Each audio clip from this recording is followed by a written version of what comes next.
প্রিয় অষ্টম শ্রেণীর শিক্ষার্থীরা, শুভেচ্ছা নিও। আজকে আমি তোমাদের বাংলাদেশ ও বিশ্ব পরিচয় বিষয়ের নতুন বই থেকে ষষ্ঠ অধ্যায় এর ৬৫ পৃষ্ঠার কাজ সমাধান করে দেব।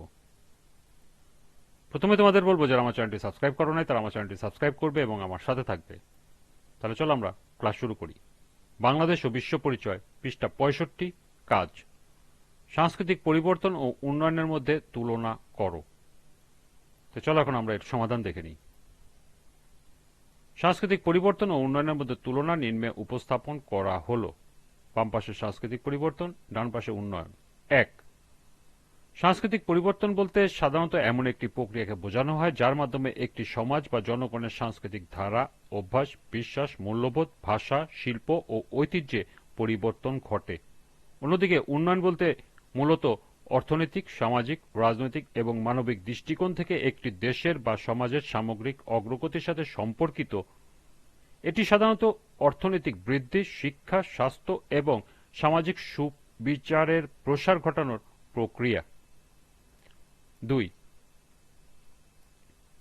সাংস্কৃতিক পরিবর্তনের উদাহরণ, যেমন আধুনিক প্রযুক্তির আগমন, যেমন ইন্টারনেট এবং স্মার্টফোনের ব্যবহার সাংস্কৃতিক পরিবর্তন। অন্যদিকে প্রযুক্তির অগ্রগতি, যেমন বিদ্যুৎ, পানি, যোগাযোগ ব্যবস্থার উন্নয়ন, যেগুলো একটি দেশের উন্নয়ন। ৩. সাংস্কৃতিক পরিবর্তন মূলত একটি সমাজের বিশ্বাস, মূল্যবোধ, জীবনধারা এবং আচরণে পরিবর্তন আনে। অন্যদিকে উন্নয়ন একটি বৃহত্তর অর্থনৈতিক, সামাজিক কাঠামোর মধ্যে অবকাঠামোগত পরিবর্তন ঘটায়। সাংস্কৃতিক পরিবর্তন প্রায়ই মনস্তাত্ত্বিক এবং আধ্যাত্মিক স্তরের পরিবর্তন। অন্যদিকে উন্নয়ন মূলত বাহ্যিক এবং পরিসংখ্যানগত অগ্রগতি নিয়ে কাজ করে। এবং সর্বশেষ ৫ হল সাংস্কৃতিক পরিবর্তন একটি দেশের সংস্কৃতির গভীরে পরিবর্তন আনতে পারে। অন্যদিকে উন্নয়ন একটি সমাজের সাধারণ জীবনযাত্রার মান উন্নয়ন করতে লক্ষ্য করে। এই ছিল এই কাজের সমাধান। আজকের ক্লাসটি এ পর্যন্তই।